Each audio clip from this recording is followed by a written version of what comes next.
the past year is that we've been learning a lot about the land acknowledgement and being more attentive to the history of appropriation of land from Native Americans. So I want to start by acknowledging that I'm coming to you from Milwaukee, which is the historic lands stewarded by the Peoria and the Potawatomi peoples. And that it feels to me like we're living in a time where the violence against Native peoples and people of color in general, and Black enslaved people in this country in particular, are such a crucial part of the vision of justice we're trying to build. And so it's really important to start from being reminded of where we come from, and that what we try to build together has to be responsive in its scope and in its content to the enormity of the injustices behind us.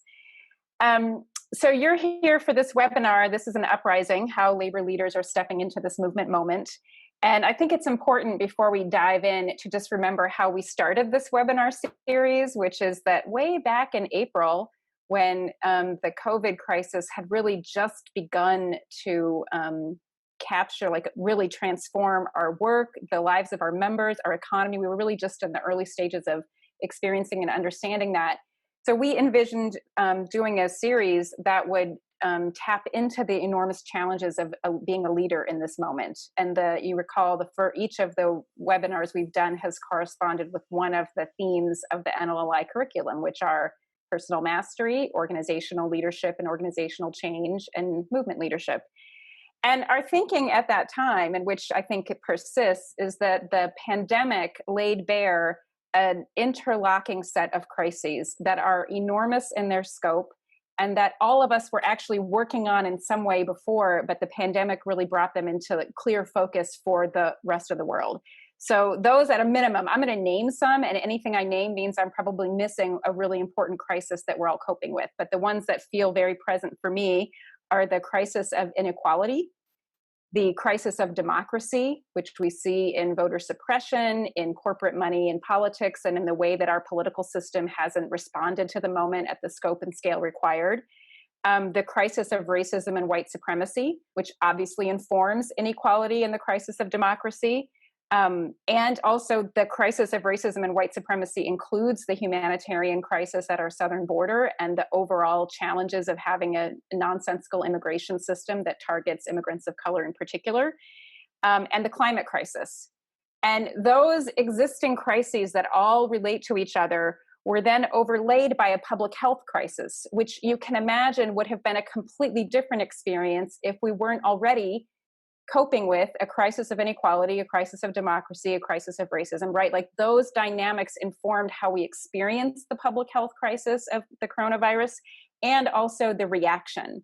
And so the fact that, for example, communities of color have been hardest hit by the virus, but the response has in no way lived up to the enormity of that, or the fact that many essential workers are also low-wage workers who have very little power on the job to make demands for their safety, and yet their kind of crucial importance in the pandemic has shown us how the crisis of inequality makes it hard for us to solve a public health crisis. And in my own town, one of the major outbreaks we experienced here was in meatpacking, where we have a lot of undocumented workers who don't have power to make demands on the job, and where their experience of working in close quarters and not being able to demand safety then ended up spreading the virus into immigrant communities in our city. And my city is not unique in any way. This is happening everywhere we live.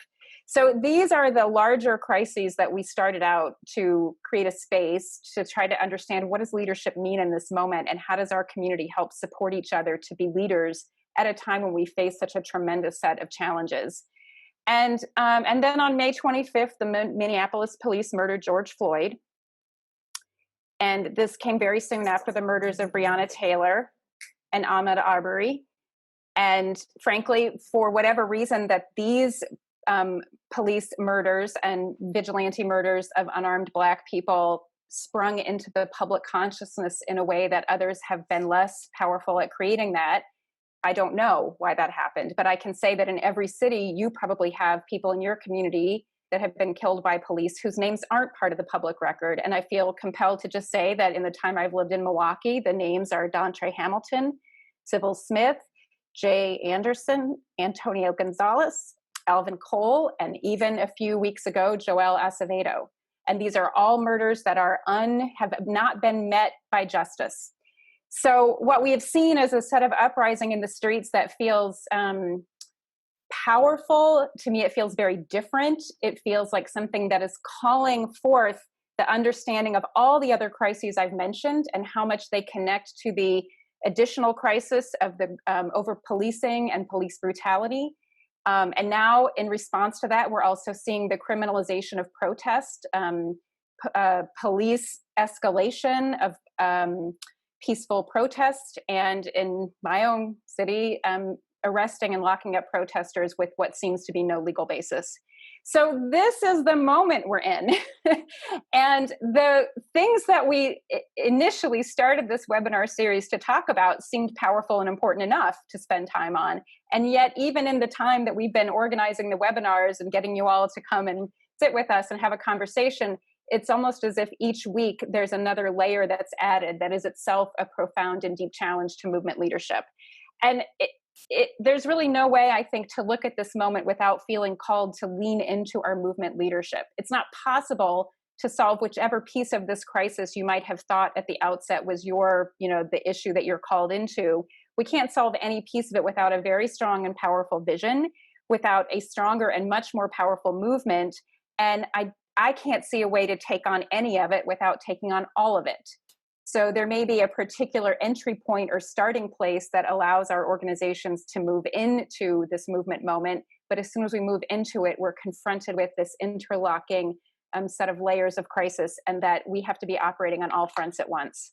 So it's no small thing. And the goal of our conversation today is really just to create a space to talk about how do we do this? How do we expand our vision? What are the elements of the vision that we need in the here and now?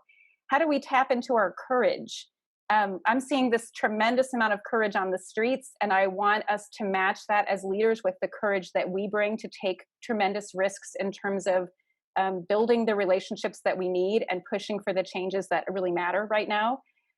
We have to hone our skills, and in a way, it's a really important time to borrow ideas from each other and to figure out, well, what's working in Nashville that I might want to borrow from Milwaukee? How is the movement in Minneapolis giving insight to things that we could import into, Baltimore? It just feels like we can't do this in a vacuum. So that's what we're going to do. In a moment, I'm going to introduce our four amazing leaders who just, in a lovely and beautiful way, were happily willing to kind of share what this looks like in their particular place and how they are navigating the many, many demands that this moment places on them. And we're really going to try to make this as much of a conversation as possible. So I've asked each of them to start with just like a 5-minute opening statement. I'll ask some follow-up questions. I'll call on a few of you to maybe pose thoughts or share a little bit of how you're understanding the moment. And so I want to invite you to use the chat box liberally, share your thoughts as people are speaking. I'll be reading it, and I'll use that to help inform some of the follow-up questions I ask and make sure that this is as much of a dialogue as possible. Okay, let me introduce the four speakers who need no introduction, and therefore I'm giving them just a teeny introduction.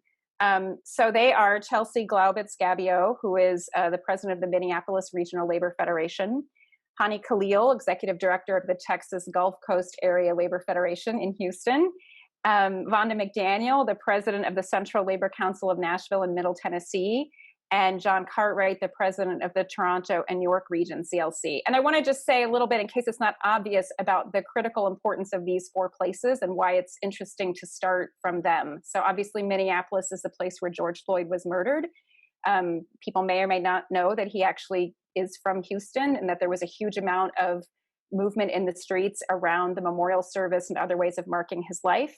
Obviously, Nashville and Tennessee more generally are a really critical place in our history for the struggle of civil rights. And so Vonda is really rooted in that and is going to share some of how that connects to what the labor movement understands its role to be right now.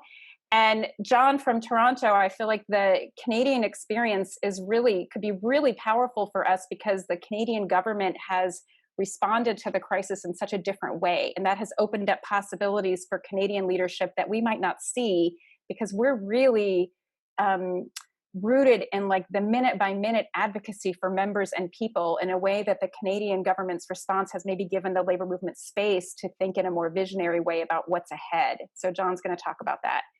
I've asked them to just give us an opening statement that addresses these few questions. Okay, so like, what do these crises look like in your cities? What are the particular ways that they're erupting that people might want to understand? And how are you engaging at a movement level to try to address them? So pretty simple, just starting point for how we understand what we're doing. Now, I'm going to ask for a teeny bit of patience because what I have to do is unmute Chelsea. And then, Chelsea, if you're muted on your end, you can unmute yourself and take it away. All right, can you hear me? Yes. All right, well, thank you so much, Kathleen, and thanks to all the beautiful faces I see on this Zoom call. This is the new normal for us these days. I also want to say thanks to everyone across this community and across the country who's personally reached out to us here in Minneapolis.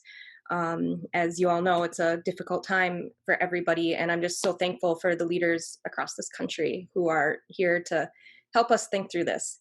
So for today, what I was hoping to do was share a really practical example of some of the work that we've been doing during the COVID pandemic, and then end by sharing a few themes that are starting to emerge here in Minneapolis as in the fallout of the murder and the uprising in the streets. So to begin with, I wanted to talk about a really practical project that we have launched amidst this COVID pandemic. So prior to the pandemic, we were about to launch a new fund that was partnerships between worker centers and community groups and unions that were running strategic campaigns together. This was modeled off of the LIFT fund that I'm guessing that most of you on this call are familiar with. And so when the pandemic hit, the first thing I was like, oh my gosh, all this work that we've spent the last year to build this fund is now completely out the door. But in reality, what we were able to do is, like, because of the relationships that we had built, turn around on a dime and create a whole new initiative specifically around the hospitality industry.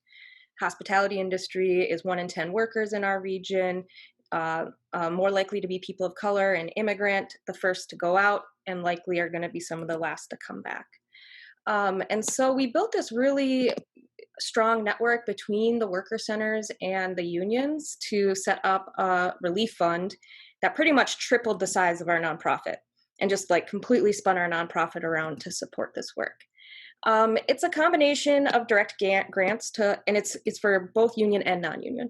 And it's a combination of direct grants directly to workers who are in need. But more importantly, we have a team of 16 navigators who are mostly organizers through unions and worker centers who work with these workers to navigate the systems like unemployment, healthcare, et cetera. But also, even more importantly, have organizing conversations with them. Like, why do you think you didn't have these benefits in your workplace pre-pandemic? And why are you having these issues now? And it's just been a phenomenal project to be working on and to see so much good work coming out.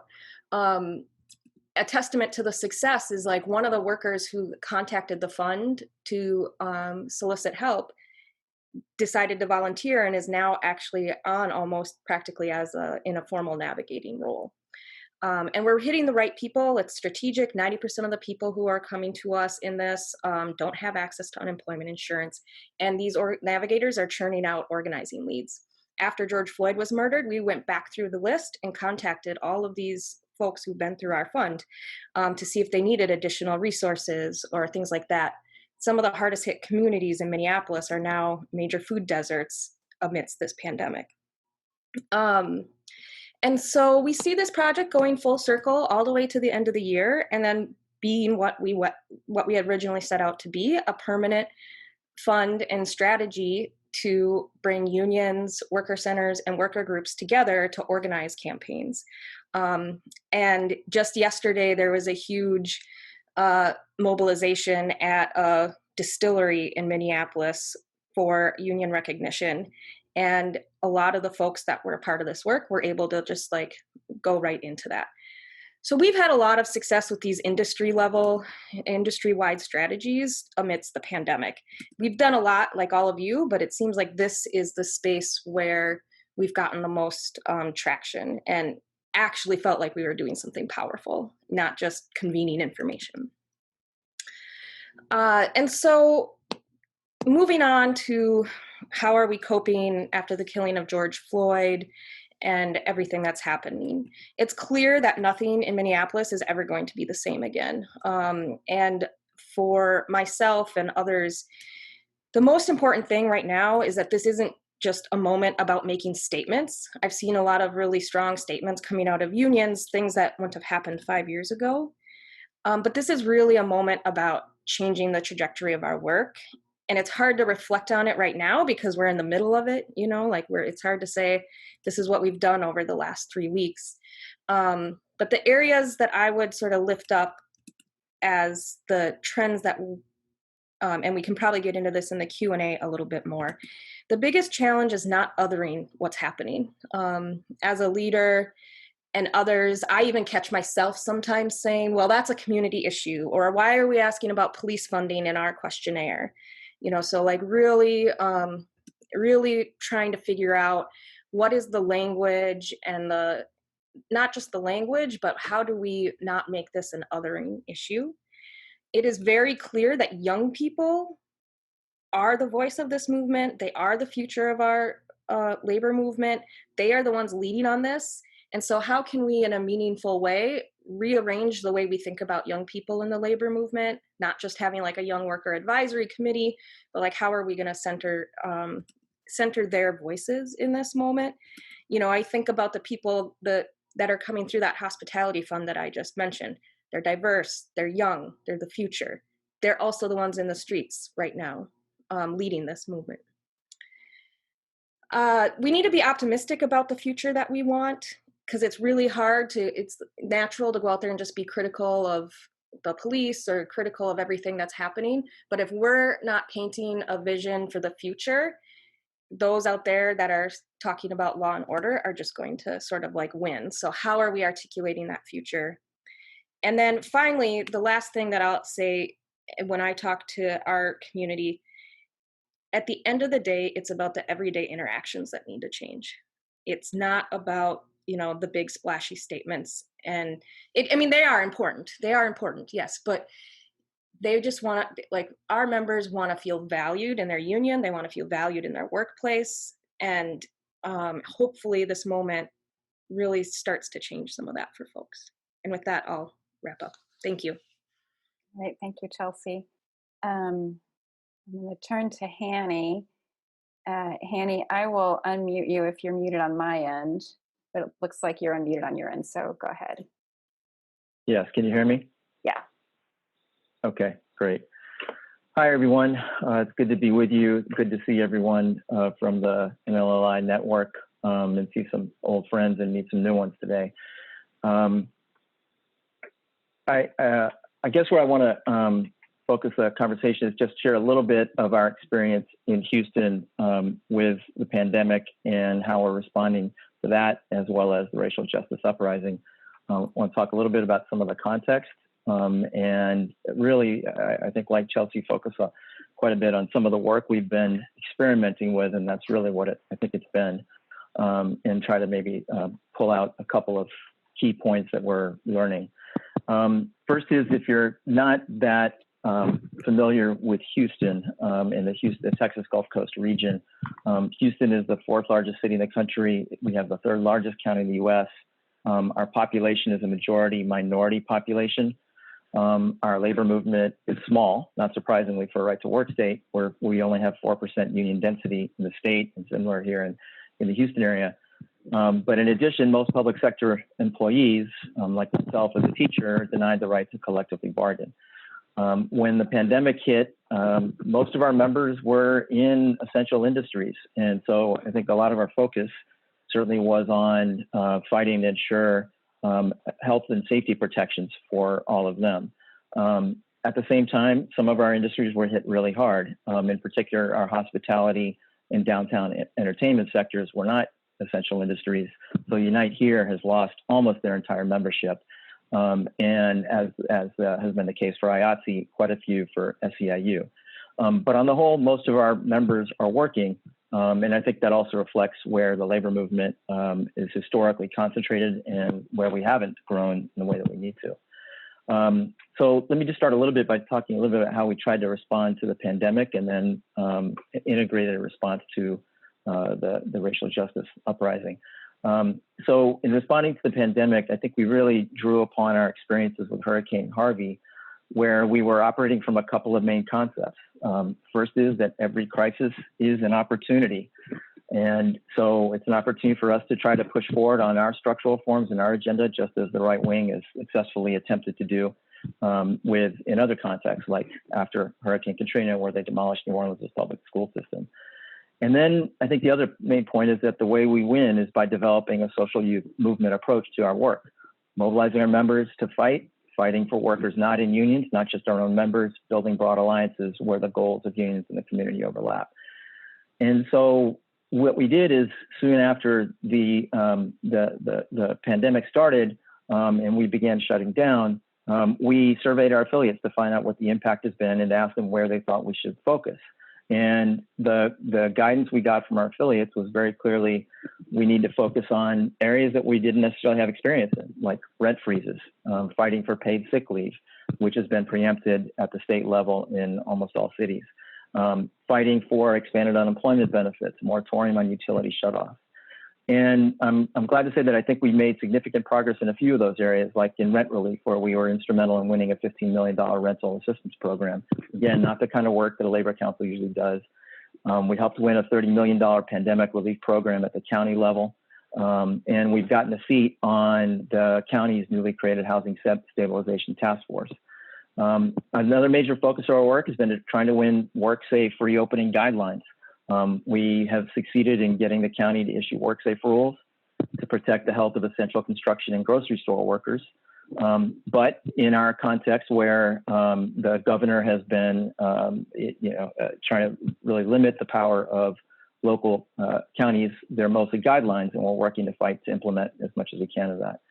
When the racial justice uprising took off, we threw ourselves in. And I think some of the work we had done over the years, like in Minneapolis, of building alliances with community became very important in this. And so we quickly turned out 15 unions to participate in the 60,000 person march here in Houston for George Floyd with his family on 24 hours notice. And I just want to underscore how big that march was. It was probably the biggest march ever in Houston history. And I'm glad we were able to be part of that. We then began having internal discussions with our board about deepening our racial justice work. We then took a cue from the Greater Boston Labor Council, developed our own statement, and agreed with Chelsea on the limited value statements. And that's partly why we decided to follow their lead and develop a video, which we called "We Are the Gulf Coast Labor Movement, and We Fight for Black Lives." And after this, I'll put the link in the chat room. We got named to the city's police reform task force, again, work we haven't usually done. And we're developing our own internal racial justice task force to figure out what are the policies we need to be working on locally, what are the provisions, and what's the work we need to do internally to advance racial justice within our labor movement and within our labor council. I think that the challenge really, there are a couple of challenges we're facing that we're working through. One is that we've really seen it with the pandemic, and it's been highlighted with regard to in the aftermath of the murder of Floyd, which is that we've seen the real limitations of Democrats that are broadly popular in power at the city level, but really not at this point willing to fight for significant structural reforms around both economic justice and health and safety protections that are just basic, as well as racial justice fights.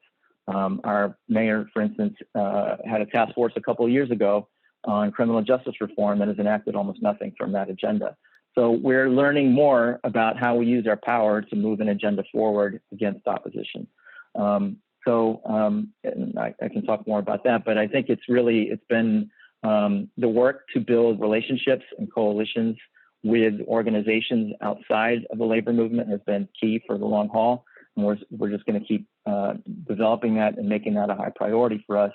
we are going to figure out where where one of the challenges we face, I think, is that while we are broadly aligned with the call and not broadly aligned, we are committed to the fight to stop police violence against Black people and other people of color.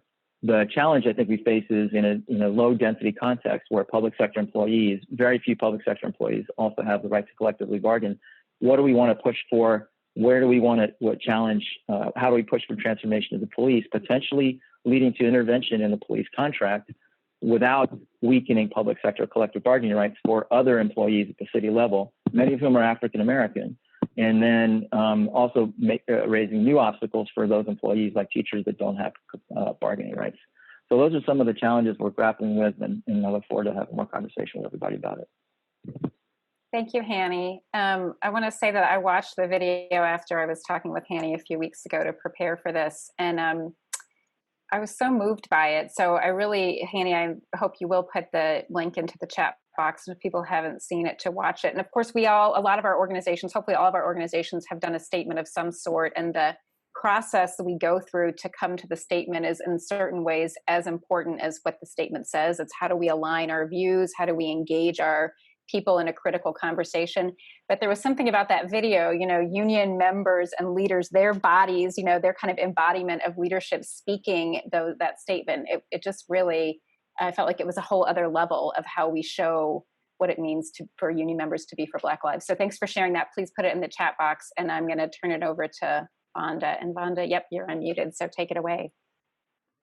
Thank you. Thank you, Kathleen. It's so good to see all of my friends. One of the things as Kathleen framed this conversation, she talked about how we have gotten guidance and support from watching the work all across the country of folks like Hanny and Chelsea, and how that has also inspired some of the work that we've done in Nashville. Nashville is a place, Tennessee is a place where the Ku Klux Klan was founded, and Dr. King was killed in the sanitation strikes. And so as we look at what has happened historically in Nashville and come to this moment, there are things that, we've looked at the sanitation strikes and how they brought together the faith community and the students. There are 5 universities here in Nashville that have been integral in terms of what we have seen in the uprisings here. And how have we as a labor council and community been able to connect with the large student-led, as a matter of fact, even today, the monuments to the Confederacy that are continuing, the sit-ins are continuing, and students are being arrested on an almost daily basis. But even before the pandemic, Nashville was a place where the poverty rate for African Americans was 24.7%. And the COVID crisis has uncovered that a large percentage of those that have been impacted are 12.5% of the Black population in Nashville. And so the Central Labor Council has worked in coordination with our coalition partners, including Stand Up Nashville, to work around housing assistance, to work around small business support, to work around workforce development and worker safety. In a movement moment, it's important that we are able to take that energy and focus it in ways that help to improve our community overall. For the last 3 years, we have been working with our public sector unions, the teachers, the fire, and SEIU. to try to get a budget that adequately funded raises for those folks. For the last 7 years, because our economy is based on mostly sales tax and the property taxes hadn't been raised in over 10 years, the budget hadn't been funded to a level that was important. And that was even more prominent when we had to suddenly shut down schools and we didn't have adequate computers or Wi-Fi in certain parts of the city. And, you know, it's interesting because even this year, we were able to pass an emergency budget that funded some of the priorities that we have been working on for the last 3 years. But the community did not necessarily support some of those things. The policing budget was increased in a year where folks were asking and demanding in the streets for the budget to be defunded. And so we're trying to work now to align you know, what was a successful year for our public sector unions with what the community demands are. And so we're trying to lead in a moment that helps our community. And I saw Kathleen's hand, so I'm going to stop there, but look for questions as we move along. What you saw is me yelling at my dog. Oh, I'll stop there. I'm going to unmute for just a second and then mute again. So John, I'll turn it over to you. Okay, thanks. In Canada, most of us start our Labour Council or union meetings with a land acknowledgement. And in Toronto here, we're meeting on the traditional territory of the Mississaugas of the New Credit. It was subject to a treaty between the Anishinaabe, Mississauga, and Haudenosaunee people. And then subsequent Indigenous nations and peoples, Europeans and all newcomers, have been invited into this treaty to live in the spirit of peace, friendship, and respect. And that's something that is, I think, part of what our movement in Canada has really come to understand about our relationship with Indigenous and First Peoples here. That frames our conversation on racism and justice. So I know some of you, think, well, Canada, it's this wonderful place north where we have much better labor laws and a whole bunch of other things. That's partly true.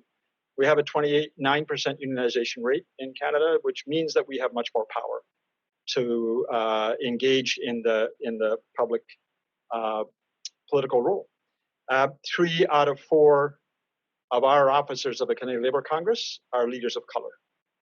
And Hassan Youssef, imagine this, Hassan Youssef being the president and chief officer of our labor movement in Canada with that name. And 2 African Canadian leaders. Now, that doesn't translate when you go down and look at the heads of our unions, national affiliates, but it's part of a long journey that our movement has been, particularly since 1997. We did a task force on racism in the workplace and in unions, and those recommendations came back and, have been part of a growing process. When COVID hit, 37% of Canadians lost their jobs or lost hours. Dramatic impact on the economy and, of course, on health. But because it's a minority government right now, and the New Democratic Party, which is Labour's traditional party, holds part of the balance of power, and frankly, because our labor movement has been able to mobilize well, we were able to get a number of emergency programs in place. There's 8 million Canadians right now have got a grant of $2,000 a month, whether they've done anything in the last 2 years. This is over and above the unemployment insurance system. This is $500 a week for people who need income. And there's 2.8 million workers are getting, their employers are getting a wage subsidy of 75% of their wages. The employer is given 75% of the wages to keep people on the payroll.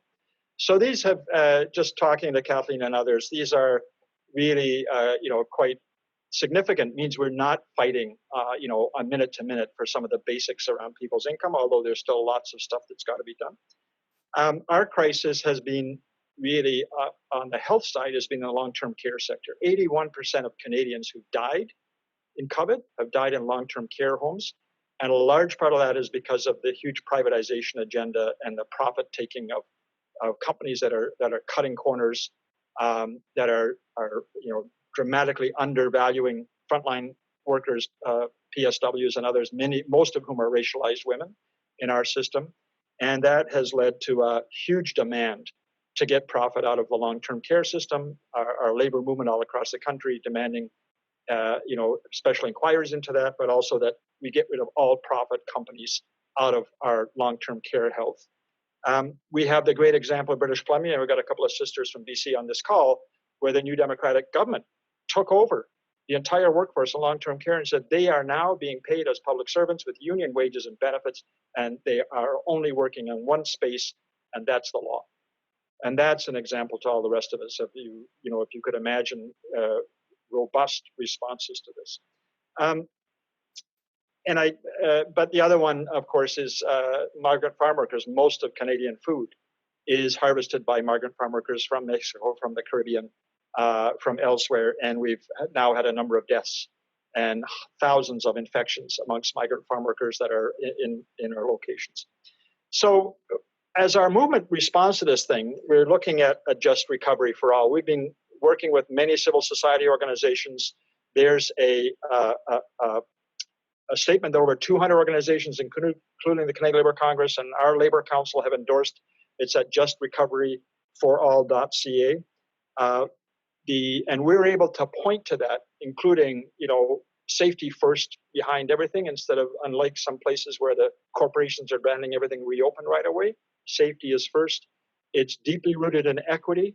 It includes our commitment to Indigenous people as the sixth point. It's similar to the principles of many others in the world, but ours includes Indigenous respect at the end of it. And then we look at other places that can validate what we're looking for. So the Canadian Labour Congress has a very robust plan for recovery. And it's based on a slogan that Tommy Douglas, who was the founder of our New Democratic Party, said, "Dream no small dreams." If you're going to be in a fight, dream no small dreams. And so ours includes a massive expansion of public services, a huge repairing of the social safety net, a commit to racial justice and climate justice is a core part of what our movement is putting forward. And yeah, tax justice too, because building on Vonda, you can't have good services if the corporations are getting away with paying nothing. We have a long way to go. Systemic racism, anti-Black racism, Indigenous racism is really deeply rooted in this country. It's not to the extent we didn't have a mass plantation system, running a huge part of our economy, but we've had millions of square miles of Indigenous land that's been taken as part of the economic growth of this country, and we're very conscious of that. And I'm going to talk in the second part, I guess, about some of the very concrete things our council has been doing on addressing systemic racism, going to every one of our affiliates and asking them to take on the real heavy work of this important challenge that's in front of us. Thanks. Excellent. Thank you, John. And thanks to everyone. When I asked our speakers to speak for 5 minutes, they were like, "I'll try," but inside they were thinking like, "No way." And so what I'm going to do is say a few things about some of the themes I heard, and then I'm going to ask them each a question to kind of pull a little bit more of that story out. And as I'm doing that, I want to remind you all to put notes or comments in the chat box, and I'll help to make sure those get heard. But some of the themes I heard, especially in the US, the complete failure of the government to respond at an adequate level, especially hearing Vonda's comments about the levels of poverty and the unequal distribution of the impact of the virus, and no response that in any way lives up to that. The role of your work as federations in helping union members navigate, and people who aren't union members actually, navigate broken systems. So the fact that the unemployment system in the US has been so broken, the work that has to be done there. the fact of undocumented immigrants and their families not being eligible, and then how much work have our movement organizations done to try to create funds or paths of access for financial support for immigrant communities. The challenge of the kind of public sector questions, especially around right to work, and how does the COVID crisis kind of place that question of the right to work framework, make that all the more of a challenge for public sector unions. I think, Vonda, a little bit your comment about the budget and having huge wins in terms of what the coalition has been fighting for a while, at the very moment that the community is saying, wait, that's not what we wanted, how powerful that is. And it calls my mind to a place of like where we often go, which is we study the legislative process. We spend years developing the institutional power to be able to navigate the legislative process. And then there's a movement in the streets that's not doing that. I mean, not because they don't want to, but because it's erupted around a different kind of power. And how do we sync those things up in a way that we support each other instead of winning something that was many years in the making and represents a lot of power building, but in this moment contrasts with what the power in the streets is asking for. That just feels like an enormous challenge. And then just one other thing is that I think all of you in a lot of ways are really reflecting on kind of young people, how much students are engaged in leading this movement. And to me, I mean, we got to get real here about the labor movement, that we're not a young people movement in a lot of places. And in a lot of our unions themselves are not led by young people. And I'm not saying that to disparage. I mean, I'm not a young person anymore. So like, I'm part of that.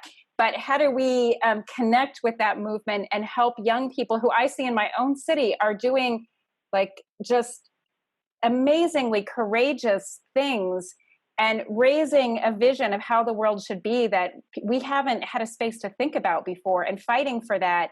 And how do we keep that energy connected to us and have those same people in the street see unions as not just allies and supporters, but as part of their dream? You know, is their dream also include more union jobs and more power for working people in the way that we fought for it? So these are just all a few themes that really struck out to me that I wanted to note.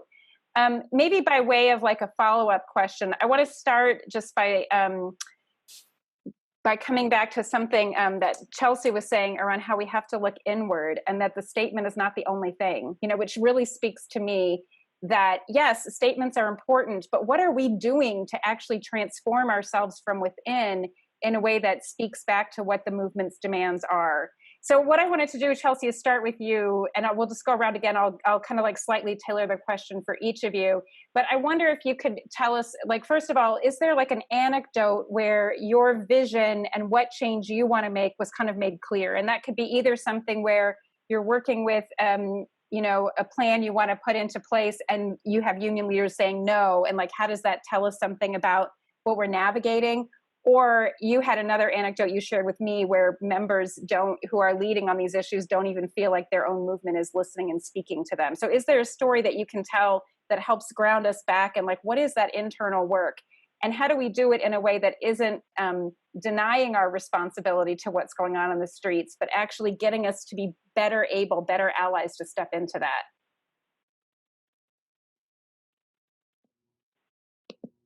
I think I'm off mute, right? So the things that I think about when we enter into this work are, you know, the folks who are on the front lines. And I just have a couple of examples that I shared with Kathleen, because I find that these examples do a better job of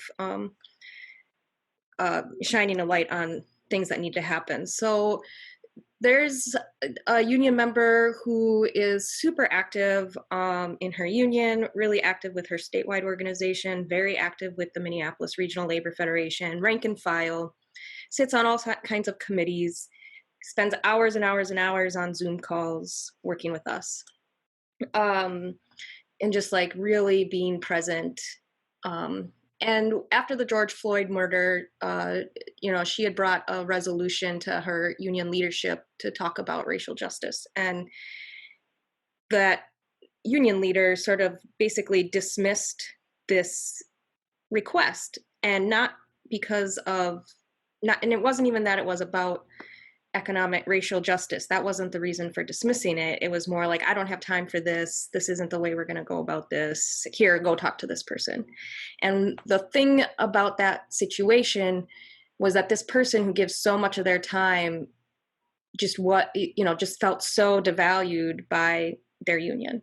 And at the end of the day, those are the kind of interactions that we really need to have change. And this person that did that would consider themselves a progressive, woke person that still, it has these behaviors are still happening. So like, how do we change that water so that these kind of situations are different and that day-to-day reality? And then the other example is last week at a city council work meeting, a council member in a suburban town, a council member we've endorsed many times, basically started talking about how they need to attract more white families to the community in order to increase the income and values and things of that nature. And at like, what point is the bar high enough where that's just not acceptable? I don't care how good you are on prevailing wage. I don't care how much you understand collective bargaining. At what point can we finally say enough is enough? And we had that happen with a state Senate candidate who we have a ton of strategic reasons to endorse this candidate, but they just couldn't speak to this issue in the screening. And now we're facing a lot of pressure from affiliates of like, well, why haven't you endorsed this candidate? There's like 15 reasons to endorse this candidate. It's just these like, and we've always asked about equity on our questionnaires and racial justice, as sort of like our stamp, like, yes, we're asking about it, but we really need to rethink the entire process and how we're integrating it into our work. And we're trying to do that now going into this election year, but like, these are just examples of like where this hits our members on a day-to-day basis. And they just, at the end of the day, they want their day-to-day lives to change. So those are just some examples that I lift up. Thank you for that. And I feel like the questionnaire is such a good example because the questionnaire only matters if it reflects an agenda we actually have to make change legislatively. And so we can't just change the questionnaire and have it be like, oh, if you put in your boilerplate answer to our boilerplate question, you pass. We have to have an agenda we're testing people against. So it kind of invokes everything we do, not just that one process. Hanny, I want to turn to you. And like one thing that I wanted to hear more about that I think we talked about a little bit in our conversation was the actual process of making the video and what unions were willing to come to the table. And just what was it like to try to ask people, not just to like kind of behind closed doors, like, okay, we'll sign off to that, but actually stand in front of a camera and speak those words. And that feels like, I think people would want to hear about that, but if you would rather talk about anything related to the county agenda around evictions and rent stuff, I think that's also powerful too. That's going to come up again as we go through the conversation. Okay, sure. So I think there were 2 or 3 dynamics that made it a unifying process. Some things that were happening outside that were critical, I think, and then some of the steps we took internally that facilitated that. Obviously, the most important is the mass marches around the country, completely changing the mood around racial justice so that, Black Lives Matter became something that could be a slogan that could be more easily articulated by many unions coming forward. I think that the leadership that the National AFL-CIO provided and IUs in particular in putting out their own statements, I think that was really critical. And, one of the things we did is we made sure we circulated that to our affiliates so they knew where unions across the country stood. And then I think the third dynamic was the fact that there's been a significant transformation of the population and workforce, and including within our unions, and to some extent within leadership of unions, so that we already have a majority people of color workforce, and I think that enable the notion that the fight for Black lives is our issue too was not as much of a reach as it would have been, as Chelsea said, 5 years ago. So I think all those conditions made it easier for us to move forward, and then it was trying to figure out, I think, what is I'll try to use some of the stuff that comes out of my work as a teacher. there's a notion in teaching of a zone of proximal development, which is about, if anybody's a teacher, it's basically about how do you work with the student you're working with to figure out what is the max that they could potentially learn in any, how far can they get with support. And I think that we kind of implicitly use that way of thinking about it. It seemed that the video, again, modeling it on Boston's, was a step forward, but getting unity, there was no debate internally once we had already had the conversation about racial justice, the need for stronger Black leadership, the need for more leadership development of people of color internally, the need for us to come out clearly in support of Black lives, not just some unions going out to the marches, but coming forward with their own position. That was not, I think we took advantage of the opportunities that were there, but the video definitely was a step up. But I think really, unions really wanted to step forward. Every union leader we asked, with maybe one or two small exceptions, said, absolutely, I'm in. And so I think we hit that right point of both conditions opening up opportunities and figuring out what would be a significant step and going on the record as far as where we stood and telling the whole Houston community and the whole country where we stood. Having said that, as important as that was, it now feels like we're not nearly where we need to be. Developments are moving very quickly here, as they are across the country. There's an emerging debate already about the police contract coming up in the city of Houston in September. And there are demands moving forward for very quick changes about police violence, and we are on board with that. And we just need to figure out what are the exact pieces that we can get into. So on the one hand, I think we've moved well, we've moved quickly, but there is a lot that we still need to do. So I don't want to exaggerate where we're at. And I think that hashing this out in a way that doesn't potentially weaken or damage public sector collective bargaining rights is going to be something we're going to have to chew on and have conversations and difficult conversations with our allies who are leading the movement. And I also want to talk about the challenges of the police violence task force or police reform task force that we've been on. It is clear that the scope of what the work is that's going to be granted is going to be pretty narrow. And so and a lot of the groups that are leading the charge were not invited to be part of it. And that is, so, we're at this point, we're trying to figure out, well, what can we do there in alliance with the Black Lives Matter movement to advance what is possible within that very narrow arena without letting that be a way to actually stall progress and stop the reforms, stop the changes that need to be made. So there are lots of questions we're chewing on, I think, without a lot of good models, and I'm hoping we can, continue to figure this out together. Thanks, Hanny. I feel like I just had like one of those mind-blowing thoughts, which is that I have been myself struggling with how does the labor movement step into the movement side of what is happening, and just feeling like we're not seeing enough people in the streets, and are we really connected to what's happening there, which I still think is important.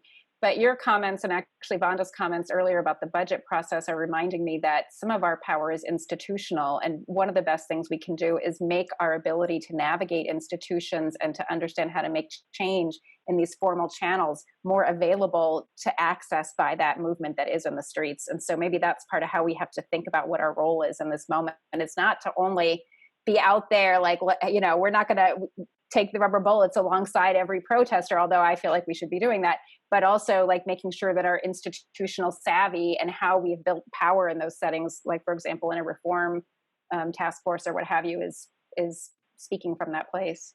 So Vonda, that makes a perfect thing to turn to you, because I feel like this is something that you've also been thinking about. And you shared with me a story about doing the essential workers car caravan and kind of how you guys were messaging Black Lives Matter around that. So can you just talk about that a little bit? And what does that tell you about the challenge of like keeping your coalition to move into this moment in the way that you need them to or want them to? Thank you, Kathleen. So as we planned for the caravans at the beginning of the month, and then our world changed on June the 3rd, the public lynching of George Floyd, the pivot for our affiliates has been interesting, right? And as we prepared for the caravans on the 17th, we had our CLC meeting in the middle of that. And so what I decided to do was to have a collective processing of how everybody was, processing the moment, because I felt like in order for us to have an effective June 17th, we needed to have some common understanding about what was happening in this moment. And it was really very powerful on the 17th. To see, what is traditionally very conservative affiliates putting the Black Lives banner and the labor for Black Lives on their vehicles. But as we moved through the city, we had a wonderful turnout on that day. And as we moved through the city with 80 plus vehicles at lunchtime, we had, we got a lot of construction in Nashville. Nashville is the city on the rise, so it's construction everywhere. And many of the construction crews were members of our affiliates who didn't know that this was going to be happening. And so, we got good coverage as we had good participation. But when I got back to the office, one of the members that had seen the caravan go past his construction site had left a message on the CLC voicemail. And what he said was, so when you all passed, some of the members on the construction site didn't really have a very positive response to the Black Lives Matter banners that they saw. But as we talked, I said, wait a minute, they are fighting for labor for Black lives, but they're also fighting for pensions and health and welfare and paid sick leave. They're fighting for us.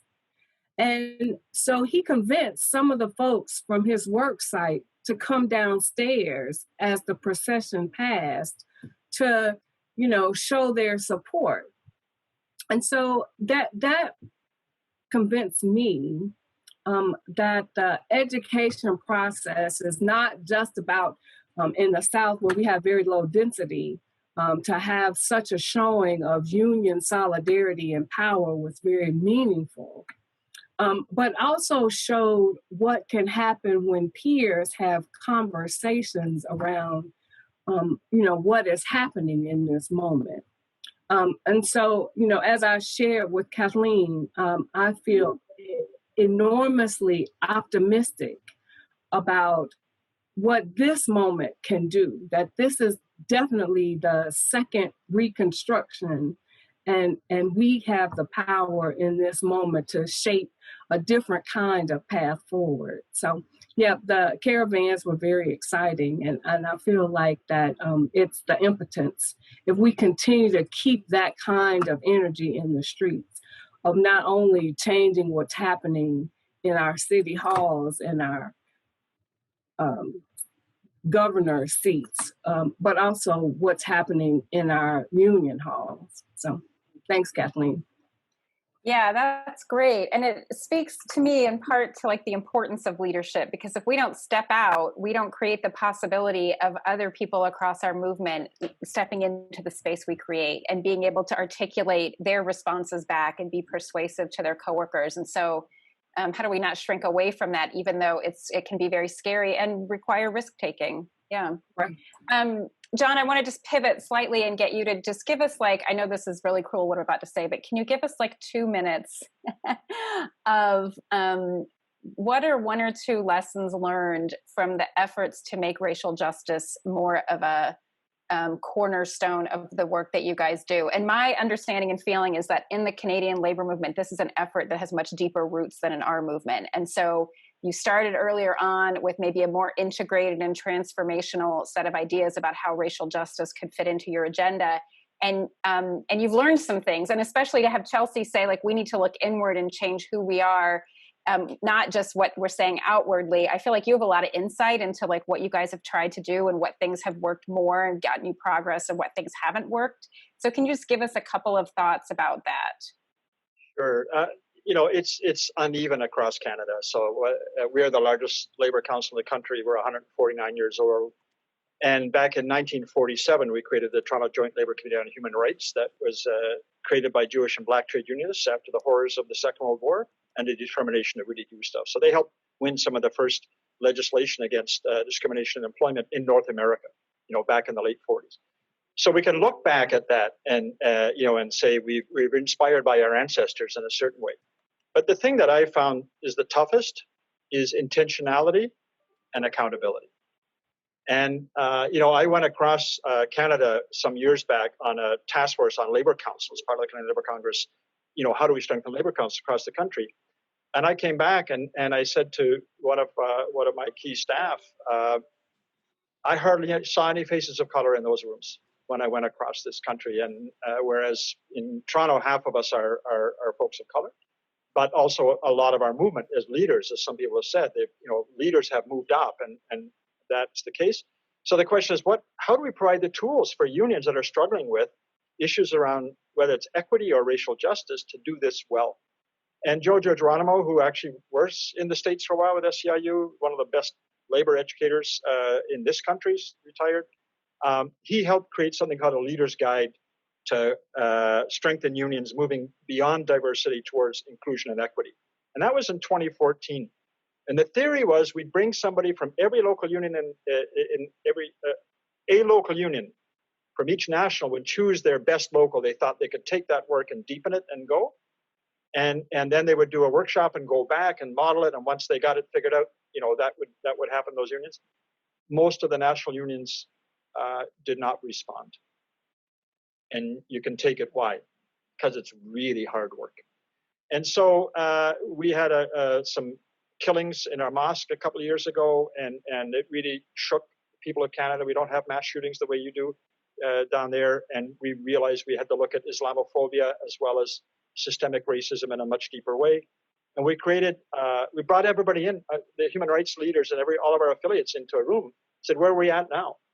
And Kathleen and others, I was shocked. People said, well, actually, yeah, we've got a statement, but nobody's done deep work on this for many years. So we created something called Yes, It Matters. We created a charter of inclusive workplaces and communities that allowed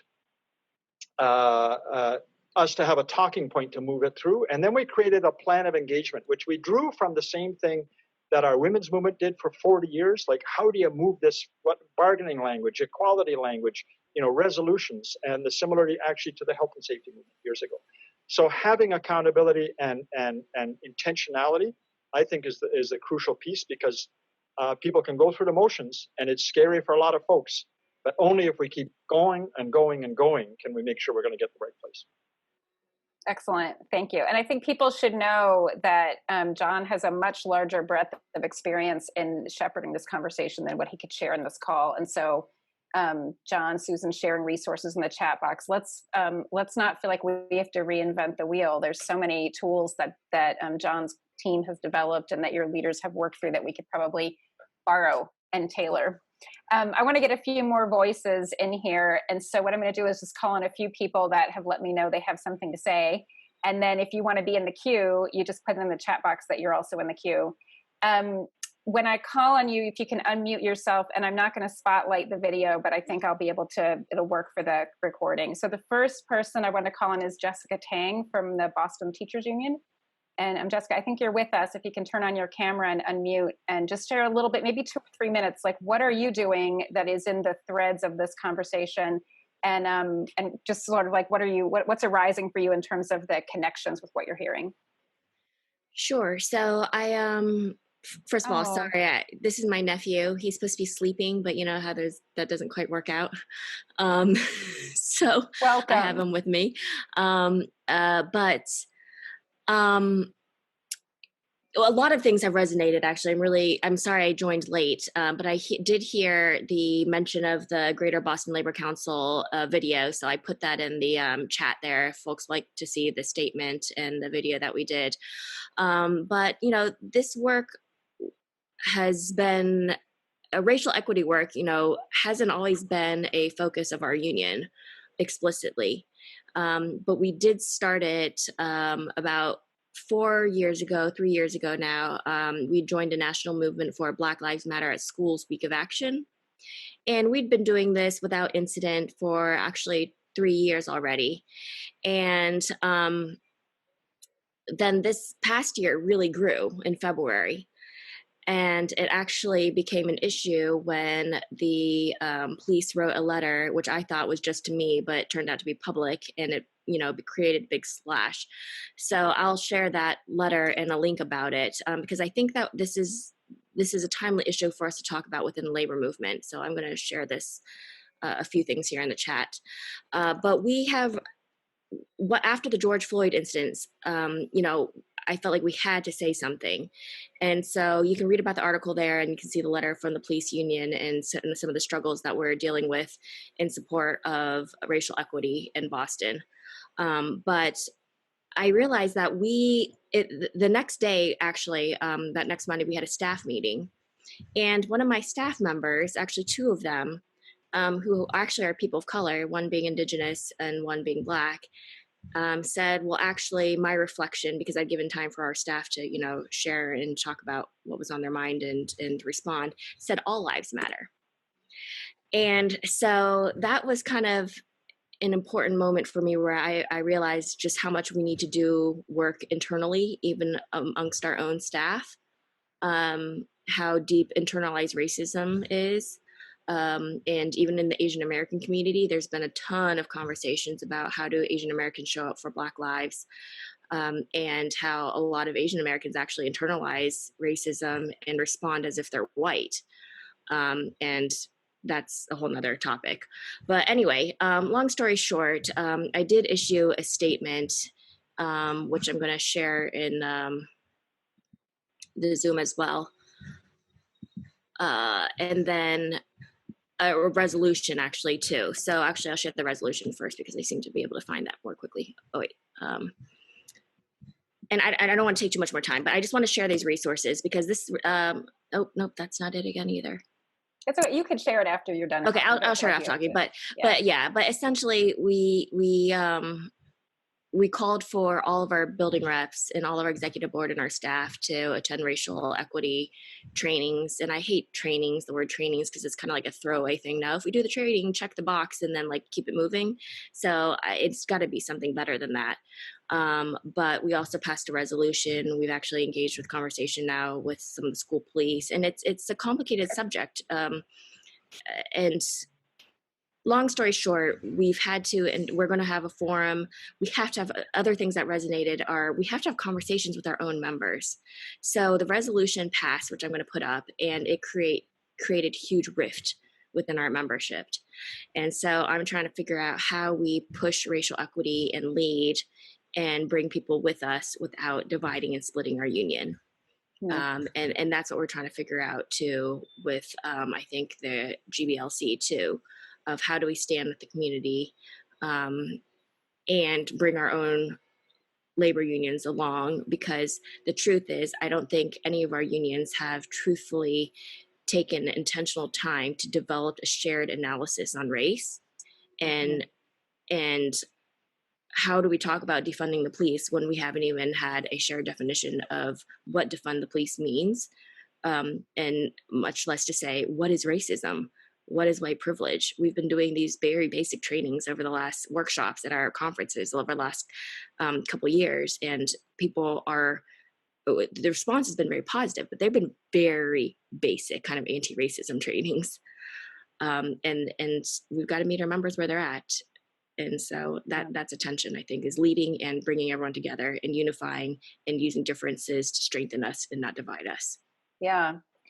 And it seems like even from Hanny's comments that we're observing a difference in being in this conversation now than even 5 years ago. So that's one thing we should note, that not that we're doing, great, but we have made progress. And we've made progress through a lot of hard fought efforts, including the work that you have all done individually and within the NLLI to expand your own skills and your own set of resources for how to talk about this. So I sometimes feel like because the dismantling white supremacy is sort of like 400 years of overwhelming processes and thought, thinking and policies, but actually we know that we make progress. We're seeing it happen. So we have to kind of refill our reserves with that knowledge. Let me get Nafisa Ullah in here, who is the organizing director of Jobs with Justice, and just share a little bit about how this is resonating with you and your work and anything you want to do to help us kind of expand our vision. Because I feel like one of the things that Jay with Jay does really effectively is think at this visionary level that helps us come back and say, how does that apply to my institution? So what have you got for us, Nafisa? I have so much. First, a lot of gratitude for everyone and their work on this, this is not an easy moment, and it's not easy work. It never has been easy work, but like, shit, what a time to be alive and to be part of our movement. So thanks, John. Thanks, Chelsea. Thanks, Hanny. Thanks, Vonda. Jay with Jay is really thinking about this moment as a reckoning. It's like, this is not just another, this is the moment of our careers, of our lifetimes.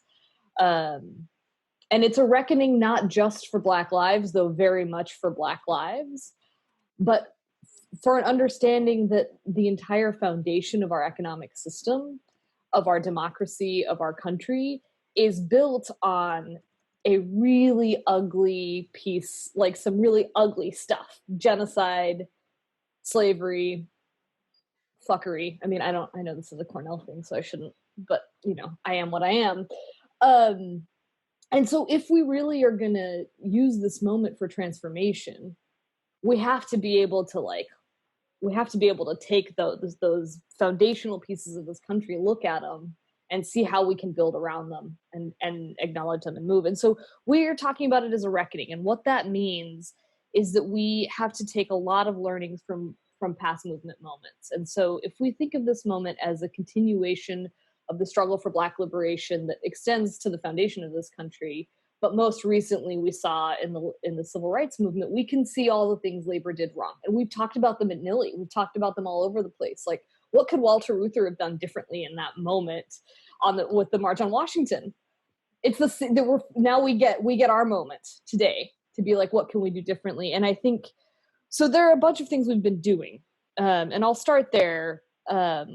First is to talk really clearly to institutional power about what the moment is. Like, Kathleen, you said so clearly, like, it is like we have this institutional power and we should use it. But one of the ways white supremacy shows up in our work, in our movement work, is that we create straw people out of the bold demands put forth by communities of color. So we do that, and to give an example, we do that when people say defund the police and we say how. Nobody asked Dr. King how to desegregate. It's just like, no, like let's engage with the thing first. So the first step is to interrogate those moments where we're uncomfortable, whether it's for our membership or not. That moment where we're uncomfortable saying defund police, just engage with it. Just work it out a little with yourself individually, with other people you trust. What is it? What is that and why? And if you're still uncomfortable, keep the frame hold of these impacted communities and put it somewhere else. And so how we're doing that we've been talking to a bunch of national unions about that exact thing, about defunding the police. And if you can't say it because you're AFSCME or because you're someone else, that's cool. Talk about it with big corporations. You can talk about it in a lot of ways when it's about big corporations. And so we talked about George Floyd already, but I just want to say, because you guys are our people, like, what the F? Like, we have a Black man in America who lost his life, who was murdered with the full force of the police, allegedly for a fake $20 bill. And we have corporations stealing $40 to $60 billion. And I have a $20 billion range because we don't even know. We don't even know how much is stolen in just wage theft. So there's a conversation here about enforcement. There's a conversation about law. There's a conversation about democracy. All of it super critical and important. Back to the frame of defunding the police. Put it back on corporations if you can't put it on your local governments. You can say Amazon don't have partnerships, like Ring shouldn't have partnerships with the police department. You can say Walmart, stop giving to police foundations. You can say, Bank of America, stop giving to police foundations. There are a million ways to keep the frames whole, and that's our first point of allyship. And I say allyship as a queer, brown Muslim who's like 99% of the time an impacted community. But I'm an ally right now. And it's really important to remember and hold the privileges that we do get to hold, and acknowledge what we don't know, which is, we all know how to do that stuff because we have gone through Nilly. Lastly, I don't know what to end on. I have a lot of things to say left, but dream no small dreams. The end. Yeah. I want to add to your thing about discomfort, because one of the things that has really caused me like tremendous anger, frankly, rage, is this like, I'm for the protest, but not the looting. And I just feel like, how do we on the union side not understand that property damage is how change happens? Capitalism understands property. It doesn't understand human beings being killed. It understands property. And this is a mechanism for forcing change. And I just say provocatively, you guys can push back on me. What union has been formed where property damage wasn't one of the tactics used? And like, we got to get a little more okay with disruption and a little bit less like reinforcing people's existing frames. So I just want to add that to your comment about defund the, how do we do it? Like, these are the ways where our own lack of clarity about our history. And, Vonda made a great point to me that actually police have been no friends of the labor movement. And somehow now we're all about like, we can't possibly do it. We have to get more clear about our history and what does that teach us about where we're supposed to be now? I want to call on Lara Skinner.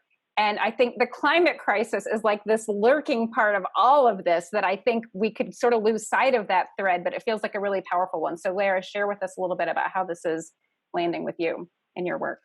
Yeah, thanks, Kathleen, and thanks to you and the whole NLI team for organizing this important discussion, and to Hanny and Vonda and Chelsea and John and everyone else for your really thoughtful and helpful and clarifying comments.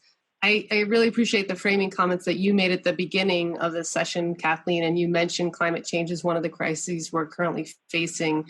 And some of you may know that the Worker Institute has a major initiative on how labor can lead on the climate crisis. So I just wanted to say a few words about how the climate crisis, I think, connects to the other crises we're facing and presents both a major challenge and sort of moment of great peril for the labor movement, but also a major opportunity and possibility to build the broad, inclusive, dynamic, and powerful social movement that we need to win economic, racial, and climate justice. On the danger and challenge side, I think most of you know that the climate crisis is one of the greatest threats that we've ever faced. And, climate scientists have been telling us that if we don't act quickly and ambitiously to tackle climate change, that many parts of the planet will be uninhabitable by the middle of the century.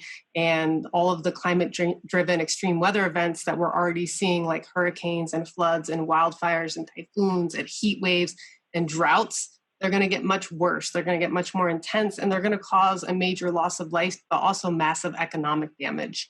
And I think, the thing that, sometimes we forget is that this is not just an environmental crisis, right? The climate crisis is going to lay over top of the existing crises of racial injustice and crises of inequality that we already face. So it's people of color, it's working people, it's women, it's immigrants who are hurt first and worst by these crises. And we've already seen it with the other extreme weather events that we've had.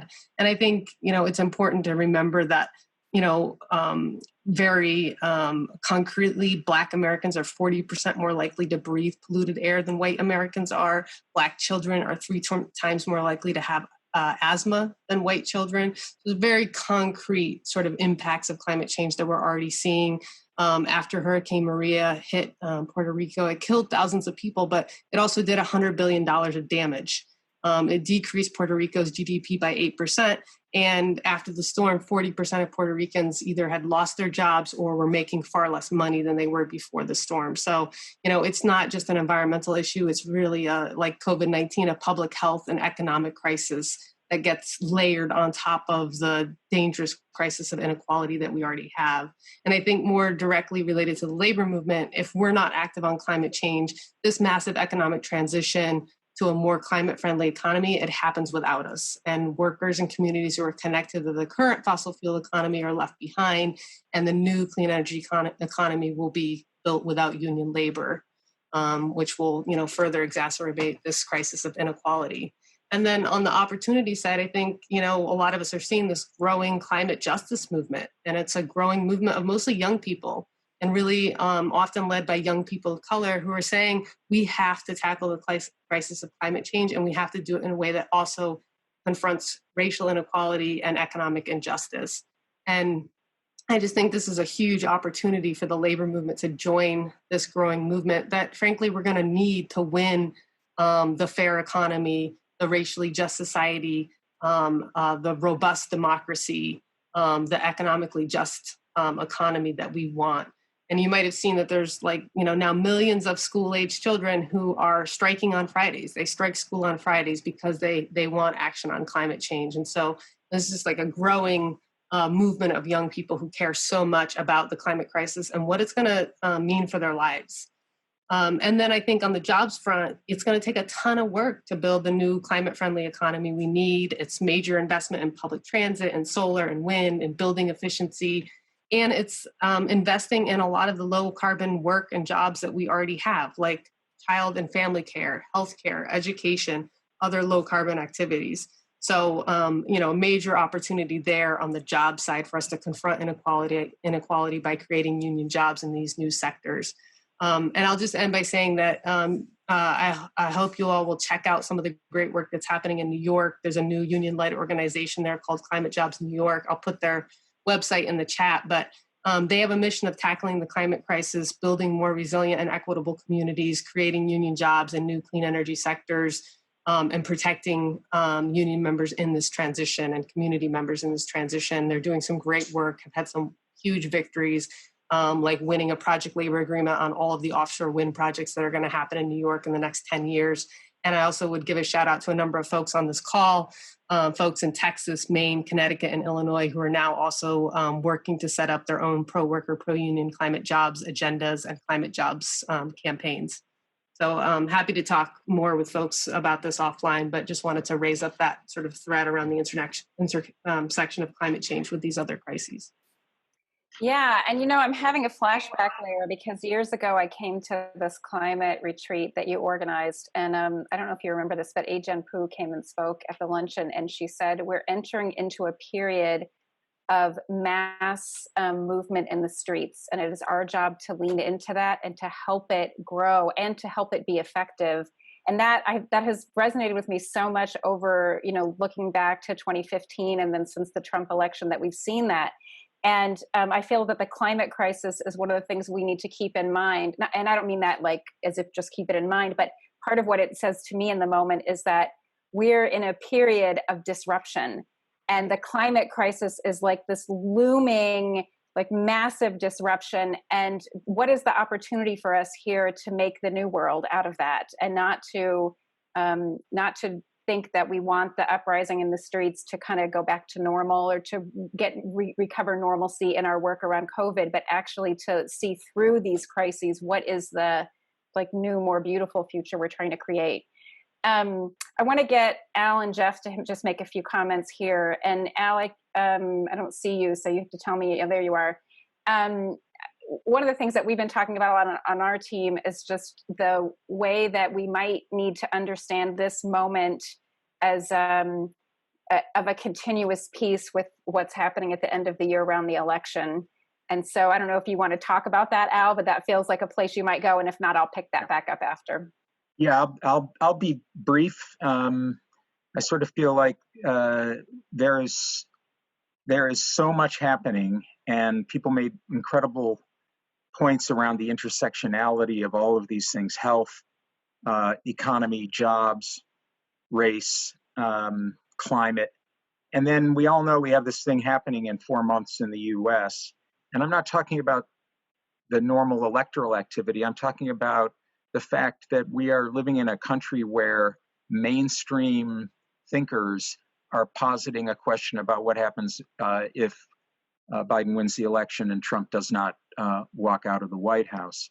So this is a real thing. And I think we're so busy and we're so grappling with a lot of things in our own personal lives that planning for what that looks like and how that may in fact forge a moment that really calls on the very conscience of the labor movement, and that allows us to draw together all of these pieces into one piece, is just something I think that we have to be planning for and thinking around. We have a bad history in Gore v. Bush, where many unions were activated and were told by the Gore campaign to just take it easy, sit back, keep your powder dry. And we did that. We listened to that. And we relied on the Supreme Court. And we ended up in an endless war, devastating our economy. We're going to face an even deeper crisis than that. And I think that's a plausible scenario. And it's one that unions at all levels, labor councils, actually have to contemplate. And I'm talking about the day after the election, and where the labor movement shows up or doesn't show up will define us in many ways to all of these other movements. And if I can just add to that, one of the things I've been thinking about is how, if we accede to the criminalization of protests now, what is that going to mean for us in November? And that if we allow peaceful protesters to be shot with bullets and tear gas, and people have lost their eye, people have experienced tremendous personal physical harm, where is our standing later? We have to talk to our members about this now and activate them around why the right to protest is our DNA. It's essential for who we are and what we believe in, and that we need that conversation to be starting now to be ready for what we might have to do when we need to protest in November. And hopefully not waiting till November, though. I would love it if we saw more union members in these protests. Jeff, let me see, what do you want to say around helping us sort of tie together some of the threads? Thank you, Kathleen, and thank you all. I feel so inspired by the richness of this conversation and the boldness of the leadership of our presenters. And I guess I just want to say three things that resonate with me and feel so connected to our shared experience and conversations in the National Labor Leadership Initiative that we're all familiar with. The first comes off of Nafisa's notion that this is a reckoning. In the NLLI, we talk about inflection points in history, and that sometimes may feel like an abstraction, but not today. This is an inflection point. This is a moment when things are unfrozen, and the perils that we face are more extreme than ever before, but the opportunities for deep systemic and transformational change have never been greater. And so I think it's really useful to think about how rarely these moments arise and what they demand of each of us. That's the first thing that comes out of our NLLI conversation. The second is the comment that Kathleen offered, and I put this in the chat in response to one of Hanny's observations, and that is the relationship between institutional power and movement power, and our conversation about polarity management in the NLLI, because both institutional and movement power are essential to making deep systemic change. And the challenge of these moments of reckoning is how well we navigate those two kinds of powers in a way in which we amplify the impact of each one. And I think that's part of the challenge of leadership in a moment like this. And the last thing I would say is that, we talk a lot about a wave as like a metaphor for movements. And, here it is. This uprising is a wave that has swept not just across the nation, but the globe. And our conversations about waves of social transformation is a conversation that on the one hand suggests we can't create the wave out of nothing. And what's critical is how do we respond when a wave emerges. And it just seems to me that the tension that we are in is the relationship between the right conditions that this uprising creates and the bold leadership that it demands of us. And we have just observed and heard from some leaders who are navigating that challenge so brilliantly, so beautifully, and in such an inspiring way. This is a moment. Thank you. Thank you, Jeff. Okay, thank you to our speakers. Maybe you can either do a visual, or if you like to use this reaction button, give all of our 4 presenters and all the folks who raised additional layers to this. Of course, this is unfinished because the work is unfinished. We can't even fully make sense of what is happening, although we're doing our best in the moment. But all of this is information as the world is unfolding in front of us. And so, first of all, I just can't appreciate enough the willingness of people to be honest and open about what's hard, what's working and not. And also the sense of shared commitment I think we have as a community to build the kind of movement we need to create the kind of justice that we believe in. And so I want to thank you all for that. If you want more of this is kind of like the end. We had a 3-part series. This is number 3. So if you want more of these kinds of conversations, let us know that. We want to be offering a space for conversation that's useful and without loading up your calendar with yet more Zooms when we know that the challenges of this time are so powerful and enormous. But it's definitely my perception that many of us are so caught up in the minute-by-minute maintenance and production of the work that there isn't a lot of space for figuring out what is the vision for the just recovery, as John said, or how do we not dream the small dream right now? What's the big dream that we create together? So if you want that, we want to help make that for you, and you just need to stay in touch and let us know what's exciting and inspiring. Okay, thank you, everybody. Be well, keep up all the great work, and thanks for everything you do.